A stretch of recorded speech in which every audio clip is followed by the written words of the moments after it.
Түз эфирде жаңылыктардын кечки толукталган чыгарылышы, саламатсыздарбы? Алгач маанилүүсүнөн кыскача.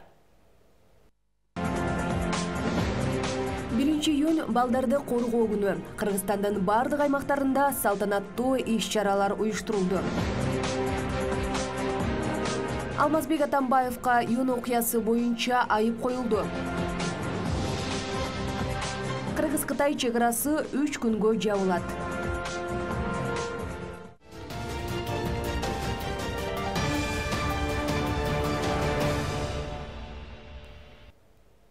Ушул жана башка кабарларды кесиптештер менен бирге мен Айганыш Туратбек кызы тааныштырам. Бизден алыстабаңыздар. Башкы прокуратура июнь окуясы боюнча козголгон кылмыш ишине байланыштуу камактагы мурдагы президент Алмазбек Атамбаевке айып койду. Бул тууралуу анын жактоочусу Замир Жошев Азаттыкка маалымдады. Жактоочу Сергей Слесарев аркылуу айыптоо жөнүндө кабар угузулган экен. Айып кылмыш жаза кодексинин кызмат абалынан кыянаттык менен пайдалануу беренеси боюнча коюлган. Биз позициябызды кийин кенен билдиребиз, деди жактоочу. Жошев бул оор берене экенин, бирок кылмыштын мөөнөтү өтүп кеткенин кошумчалады.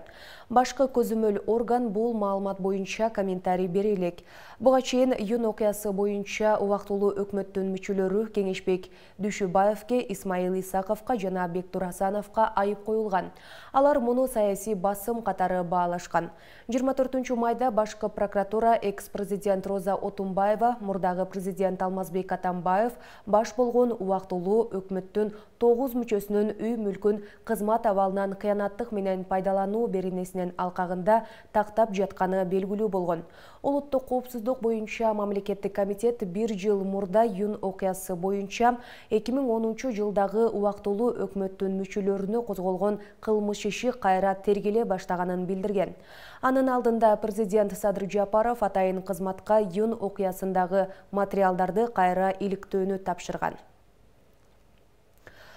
3 июндан 5 июнга чейин Кыргыз-Кытай чегиндеги Тургарт жана Эркечтам постторунда жүк өткөрүү токтотулат. Бул тууралуу чек-ара кызматынын коомчулук менен байланыш бөлүмү билдирди. Мындай кадам Кытай тараптын демилгеси менен болууда. Кытайда Дуань-У майрамына карата 2022 жылдын 3-5 июнь күндөрү Тургарт автожол жана Эркечтам автожол көзөмөл өткөрмө бекеттери жүк алып өтүүчүлөр үчүн убактылуу жабылат. Транспорт каражаттарын өткөрүү 6 июндан тарта жанданат деп айтылат маалыматта. Белгилей кетсек, эки пункт тең өзгөчө алгоритм менен иштейт. Анда Кытайдан Кыргызстанга гана жүк өтөт. Жогорку кеңештин депутаты Алишер Козуев Оштогу Кыргыз-Өзбек чек-арасындагы достук өткөрмө бекетиндеги чек-арачылар өзбек жарандарынан акча жыйнап жатат деп айыптады. Ал парламенттин 1 июндагы жыйынында бийликти бул маселеге көңүл бурууга чакырды. Өзбекстан тарапта эч кандай кезек жок. Биздин чек-арачылар жасалматтыгын жаратып, өзбек жарандарынан акча талап кылып кыйнап жатышат. Бир күндө 10 миңден ашык адам кирип чыгат экен. Ошол жердеги жоон топ адамдар атайын уюшуп алып, 200 сом менен жете турган жерге 5000 сом деп кыйнашат экен, деди депутат. Кыргызстандын улуттук коопсуздук боюнча мамлекеттик комитеттин чек-ара кызматы депутат Алишер Козуевдин сынына жооп берди. Мекеме буга чейиндагы ушундай эле дооматтардан улам жергиликтүү бийлик жана массалык маалымат каражаттарынын өкүлдөрү менен пресс-тур уюштурулуп, акча алуу фактылары аныкталбаганын билдирди. Чек-ара кызматы депутатты так фактыга таянууга, мындай билдирүү менен коомчулукту дүрбөтпөөгө чакырды.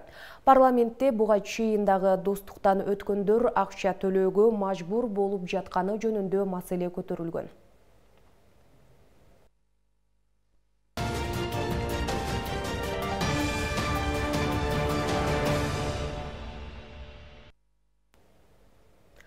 Өлкө башчысы Бишкекте уюштурулган Наристе 2 эл аралык фольклордук фестивалынын салтанаттуу ачылышына катышты. Иш-чарада өлкө башчы борбордук аянтка коюлган балдардын эмгектеринин көргөзмөсү менен таанышып, жеткинчектер менен баарлашты. Мындан тышкары оюн-зоок программалар, спорттук мелдештер уюштурулган. Кененирээк алдыда баяндалат.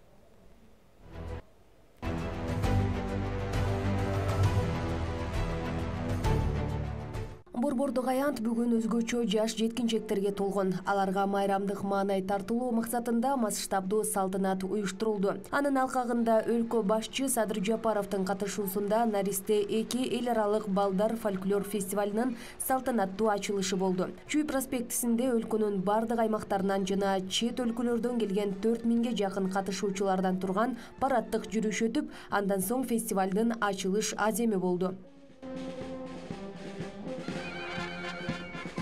8 июнга чейин мерчимделген фестивалга Орусиянын Алтай, Тыва республикаларынан, Казакстандан, Монголиядан келген өкүлдөр, Кыргызстандын 7 облусунан балдар фольклордук топтору катышат. Фестивалдын негизги максаты Кыргызстандын салттуу элдик маданиятын сактоо жана өнүктүрүү, ошондой эле башка өлкөлөрдүн элдик искусствосу менен тааныштыруу. Өлкө башчысы аны менен катар балдардын өз колдорунан жасалган робот жабдыктарын, кол эмгектерин, сүрөт искусстволорун көрүп, маданий чыгармаларына күбө болду.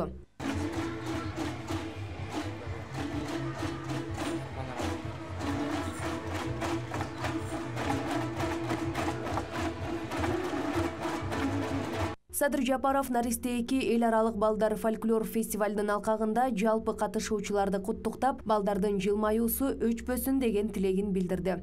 Кезинде жашыл шаар деп алыска таанылган Бишкек калабыз бүгүн да кумпуруп, мейман достугун көрсөтүп, эл аралык достукту чыңдоону, кичинекей меймандарды кучак жая тосуп алып жатып атышат.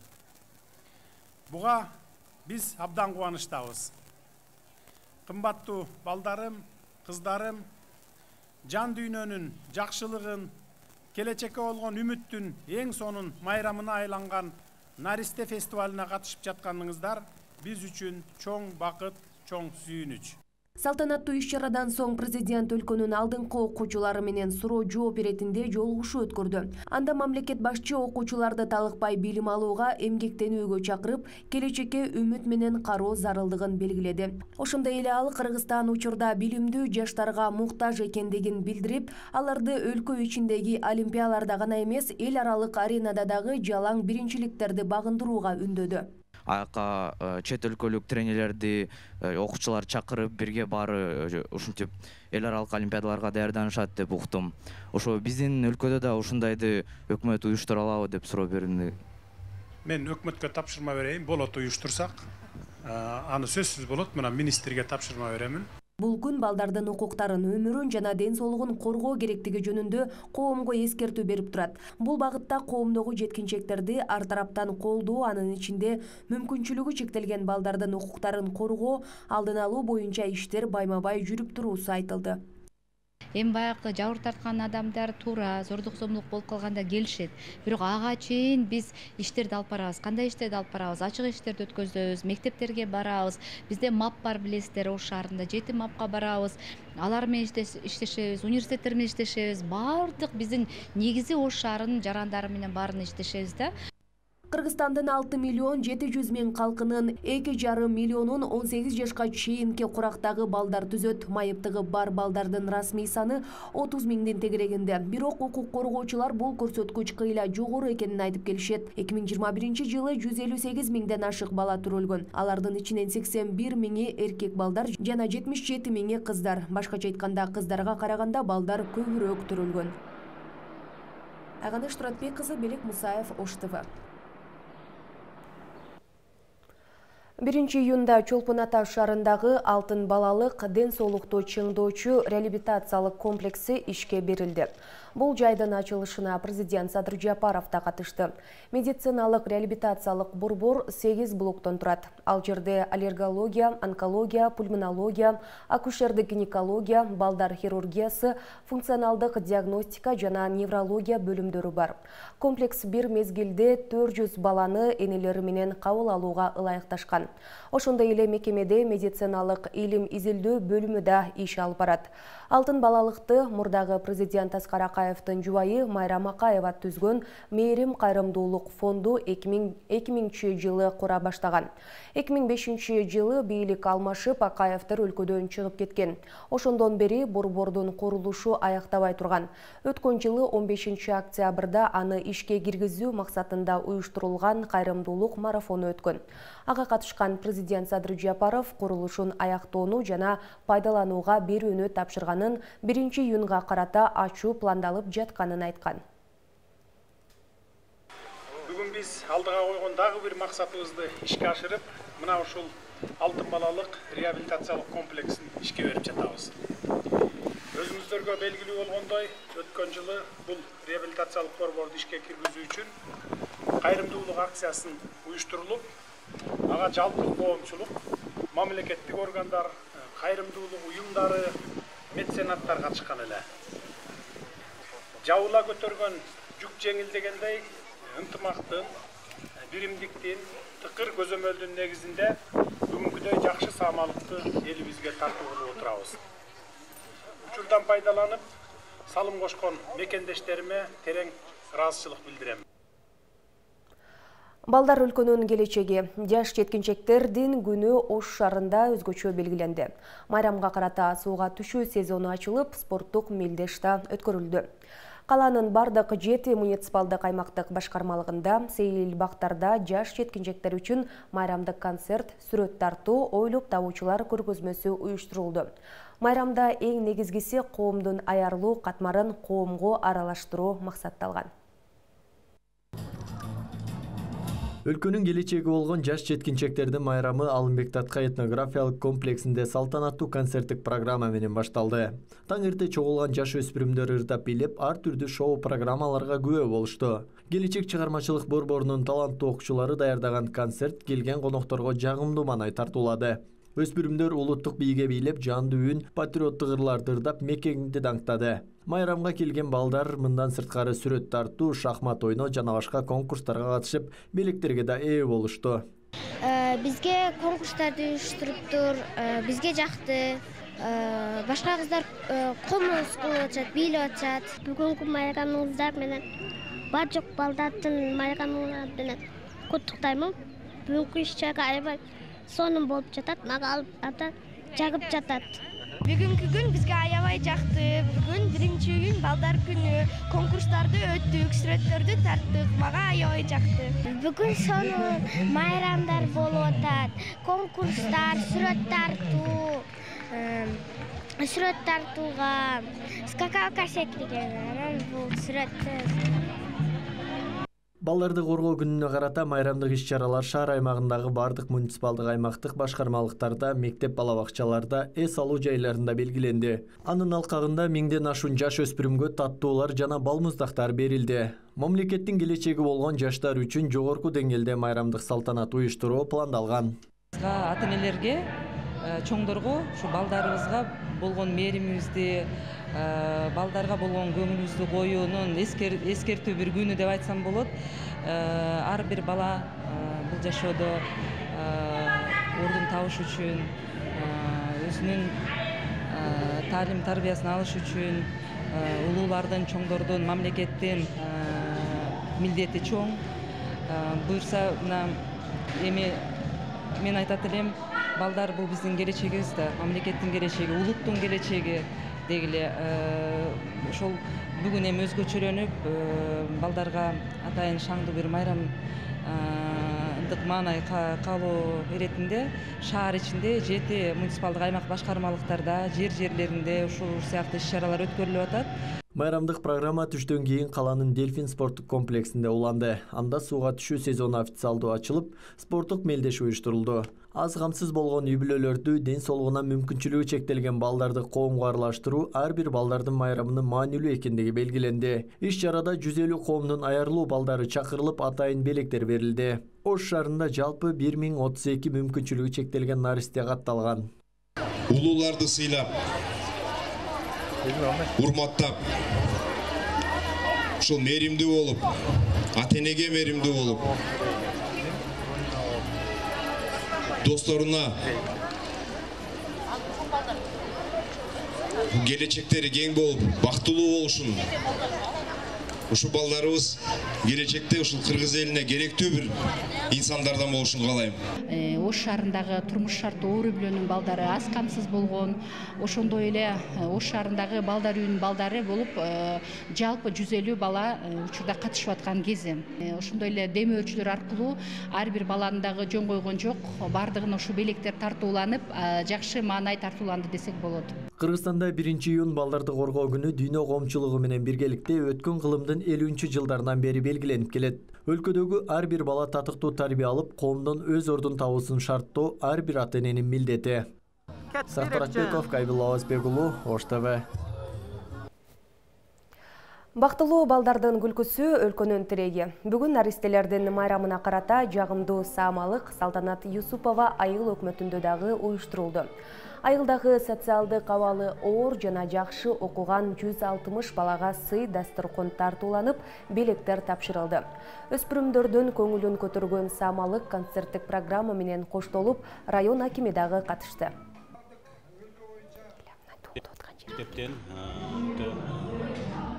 Социалдык абалдары начар үй-бүлөдө деген балдардан 160 жана чакырып, ушуларга белек бекчелерибизди берип, ушулардын көңүлүн көтөрүп отурабыз. Бул да биз балдарга берген камкорчулугубуз, президентибиз айткан тапшырмалардын аткарылган бир күнү болуп атат. Келечек ушу балдарыбыз болгондон кийин биз буларга ар дайым кам көрүү керек. Ошол үчүн белектерибизди дагы ушул жакындан окуу куралдарына болсун деп сумка, окуу куралдарын сатып берип атабыз. Бул да болсо да ушу балдардын кичине көңүлүн көтөрүү максатында, ушу кичине болсо да ар бир үй-бүлөгө жардам катары болсун деп ушул иш-чараны өткөрүп жатабыз. Өлкөнүн келечеги болгон жаш муун заманбап шартта билим алууга укуктуу. Алыскы аймактарда эскилиги жеткен же жаңы курулушу токтоп калган билим уялар четтен чыгат. Окуучулардын өмүрүнө коркунуч жаратып, билим алууга эч кандай шарты жок мекемелердин бири Араван районундагы Хаитбай Анаров атындагы орто мектеби. Мектептеги өспүрүмдөр бир партада 3 отуруп, дине тарбия жана маданий кечелерди өткөрүүгө мүмкүнчүлүк жок. Кененирээк алдыда тасмада. Эскилиги жетип, адам өмүрүнө кооптуулугу жаралып турган бул номер 30-чу Хаитбай Анаров атындагы орто мектеби Аравандын Айланаров айылында жайгашкан. 120 окуучуга ылайыкташкан мекемеде бүгүнкү күндө 330 өспүрүм билим алууда. 87-жылдары эски имарат мектепке айланып пайдаланууга берилгенден бери миңдеген окуучу бүтүп кеткен. Ошол күндөн бери жөн гана жеңил оңдоп түзөөдөн өтүп келет. Мектептин авариялык абалы күн санап күчөп, чатырынан суу өтүп, жаз айлары сел каптап окууну үзгүлтүккө учураткан мезгилдер да көп катталат. Элеттеги өспүрүмдөр эски тар имаратта 2 мөөнөт менен билим алуудан башка аргасы жок. Катты сел түшкөндө мектепти алдым, сел басып калды. Балдар тоо болгондуктан тоодан көп суу түшкөндө басып, ушул жерде бир 10 күн окуу болбой калды. Сабат тазалоо иштери жүргүзө башталды. Андан кийин мына тамчы өтүп атат. Балдар көп кечеги жамыр жакканда өтө көп класстардан тамчы өтүп кетти да. Мына зданияны курушчу өтө көп акча талап кылынат экен. Ошого бир нема кылышты билбей, айыл өкмөт дагы жардам берип атат. Бербей койгон жок. Окуучу батпаган абал ар бир класстарда кездешет. Мектептеги каналар жетишпегендиктен жыгач фанерлер менен бөлүнгөн. Ашканасы өтө чакан болгондуктан кезек күткөн өспүрүмдөр сабактарынан кечигип да калышат. Ал эми спорт залы тургай, балдар чуркоого ылайыкталган атайын аянты дагы жок. Ошондой эле маданий кечелерди өткөрүүгө актовый залы жок болгону жаш өспүрүмдөрдү өкүндүрүп келет. Өзүңүздөр көрүп турасыздар, биздин класста окуучулар бир партада 3 кишинен отурабыз. Мектебибизде класстар жетишпейт, класс каналарыбыз тар, анан спорт залдарыбыз жок, заманбап окуу жайлары жок, активный залдар жок. Жаан-чачын убактыларында көбүрөөк биздин мектептин аянтына сел келип суу топтонуп калат. Анан биз линейка активный залдарда майрамдар өткөрө албай калабыз. Раздевалкада балдар менен кыздар, мисалы үчүн физкультура сабагында балдар кийинип жатканда кыздар чыгып турушат, же кыздар кийгенде балдар чыгып турушат. Ошол себептен раздевалка керек. Жана кружок өткөнгө ар кандай сабактардан таланттуу балдар бар, жана олимпиада жеңип келген окуучулар бар. жана ошол себептүү бизге күржөгөткөнгө жаңы каналар керек. Татыктуу билим алууга шарт тургай адам өмүрүнө коркунуч жаратып келген мектептин жамааты бул мезгилге чейин кайрылбаган жери калган эмес. Мектеп мугалими Умида Розиеванын предметтерден интерактивдүү методдор менен сабак берүүгө дагы мүмкүнчүлүк жок экенин айтат. Башка мектептерге салыштырганда бизде шартыбыз оорду, шартыбыз жетишпейт. Окуучуларга мисалы үчүн бир интерактив немелерди сабак отууга дагы биздин шартыбыз жок. Каналарыбыз тар. Мына көрүпсүздөр, бир кананы экиге болуп, окуучуларды мындай кылып каналарга кыйын шартты алып кирип окутуп жатабыз азыркы күндө. Ошол каналарыбыз кеңирээк болсо, окуучулар дагы жакшы отуруп, сабактарды да кыйналбай, жакшы түшүнүк алып, жакшы билим алат деп ойлойбуз. Ал эми жергиликтүү бийлик бул көйгөйдү чечүүгө чама-чаркы жетпейт. Авариялык же талапка жооп бербеген мындай абалды Араван районунда 4 орто мектеп бар. Азыр райондук билим берүү бөлүмүнүн тарабынан ушул 2 мектеп боюнча тийиштүү жерлерге каттар даярдалган. Кудай буюрса ушул 2022-жылга Бекенов мектеби имаратынын жаңы курулушу ишке ашуу алдында турат. Ошондой эле бул мындай көрүнүштөгү тар класстары бар мектептерден Төлөн Исмаилов атындагы орто мектептин филиалы Сүткор айылындагы. Ушул мектеп дагы реконструкцияланып, башталгыч класстар ошол жерде окуп келишет. Бул 2022-жылдан тартып ал жерден подвоз уюшулуп, окуучуларды Төлөн Исмаилов атындагы орто мектептин өзүнүн негизги корпусуна көчүрүшкөн азыркы күндө. Ата-энелер кайрылды, бул условиясы жөнүндө көпчүлүк кайрылып атат элдер. Условиясы жок, чындап эле. Мен ошол мектепте өзүм бүткөнмүн да. Бүткөнмүн, азыр мурун кандай болсо ошондой турат. Мурун кандай болсо дагы. Азыр кирип көрүп чыктык дагы. Өткөндө дагы кичине жайында дагы суулар өтүп, жамгырлар суулар өтүп, ушундай болуп, окуганда кыйын болуп, балдар кайрылып келишкен да ата-энелер буякка. Анан мурун бул жерде разделкасы ham жок. Өлкө аймагындагы 2236 мектепте толук инвентаризациялоо зарылдыгы жана билим берүү системасындагы көйгөйлөр бул мезгилге чейин парламентте дагы бир канча жолу көтөрүлгөн. Сабак учурунда шыбы кулаган мектептеги кырсык билим берүү мекемелеринин авариялык абалын ачыктаган анык. Өлкө калкынын 65%га жакыны айыл жергесинде жашагандыктан жаш муунга шарт түзүү зарыл. Абдумалик Базарбаев, Элман Акбаев, Ош ТВ. Ош тазалык ишканасынын мектеп окуучулары үчүн тазалыкты сактоо боюнча жарыяланган «Мен жана таштанды» маселеси сүрөт конкурсу жыйынтыкталып, бүгүн майрамга карата жеңүүчүлөргө белектер тапшырылды. Конкурска 2 мектеп тартылган. 1-чи орунду Макаренко мектеби ээлесе, 2-чи орунга Ломоносов мектеп гимназиясы татыды. Бир ай мурун 12-13 жаштагы окуучулар үчүн конкурс жарыяланган. Ага ылайык окуучулар күнүмдүк колдонулган заттарды кайра иштетүү, колдонуу жолдорун сүрөт аркылуу чагылдырган. Конкурстун жеңүүчүлөрүнө акчалай сертификат, ал катышуучуларга майрамга карата белектер тапшырылды. Аталган конкурс пилоттук негизде 2 мектептин окуучуларына өткөрүлдү. Ага 150гө жакын окуучу катышты. Негизги максат шаарды таза кармоо, таштандыны туура жайга ыргытууну жаштарга үйрөтүү болуп саналат. Алдыда шаардагы бардык мектептерде уюштуруу пландалууда. Анан жыйынтыгы мына биз атайын бүгүнкү күнгө балдар майрамын атайын коюп белектерди алып ушунку уюштурдук. Себеби келечек бул жаштардын колунда, себеби шаарды таза кармашта жаштардын колунда. Себеби биз көп анализ кылсак, таштандыны таштаган боюнча жаш балдар көбүнчө таштандыны жаш балдар таштайт экен. Себеби билесиздер, биз камера койгонбуз. Камерамен да койгондо көбүнчө ошол контейнерлердин урналарынын жандарына көбүнчө жаш балдар таштайт экен. Ошонун себебинен биз ошо окуучуларга түшүндүрүү иштерин баштадык. Кудай кааласа, мына сентябрдан баштап ар бир мектептер менен ушул таштандуу боюнча, шаарды кантип таштандыны таштайбыз боюнча ушул проекттерди ишке алып барабыз деп ниет кылып атабыз. Ош шаарында алгачкы жолу өтө турган мэрдин футбол боюнча кубогуна командалар даяр. Бүгүн коңшу Өзбекстандан чакыртылган командалар келип, журналисттер үчүн маалымат жыйын уюштурулду. Коңшу өлкөнүн машыктыруучулары футболчуларды жогорку деңгээлде уюштурулгандыгын айтып, алдыдагы турнирге жогорку даярдыкта келгенин билдирди. Кыргызстандын командаларынын күчтүүлүгүн белгилеп, жеңишке жетүү оңой болбой турганын кошумчалады. Ал эми жергиликтүү командалар эл аралык деңгээлде өтүп жаткан мелдешке даяр экендигин билдирди. Белгилей кетсек, футбол боюнча Ош шаарынын мэринин кубогу 2-5 июнь күндөрү өтөт. Ага Өзбекстандын Андижан жана Буняткор командалары, ал эми Кыргызстандын Нефтчи, Алай командалары күч сынашат. Бізде азын-аулақ турнир, международный турнир болып меймандар келген үшінші. И 10 ноябрь күні бізде Набаф менен да контрольный ойын пландаштырылған. Ошол ойындарда международный ойын чыкканы жардам берет. Буга чейин Нефтчи командасы 2010 жылы Африкан отборочунда ойноп, Тажикстан командасын биринчи июньдө уткан, эми буюрса уткузбай группадан чыгып алган. Ошого международный ойындарда эми биз жаңы тарых, жаңы утуштарды алып келгенге аракет кылабыз.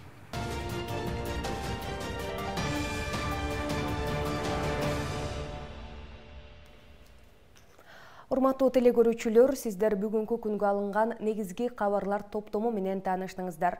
Мен сиздер менен коштошом, ал эми эфирдик жүрүштү Абдымалик Базарбаев улантат. Кесиптеш сөз сизде. Рахмат Айганы, сизге да көңүлдүү кеч каалайм. Ардактуу телегөрөрмандар, аалам алкагындагы урунттуу окуяларды тизмектеген дүйнө жаңылыктарды түз эфирде улантабыз. Бизде калып туруңуз.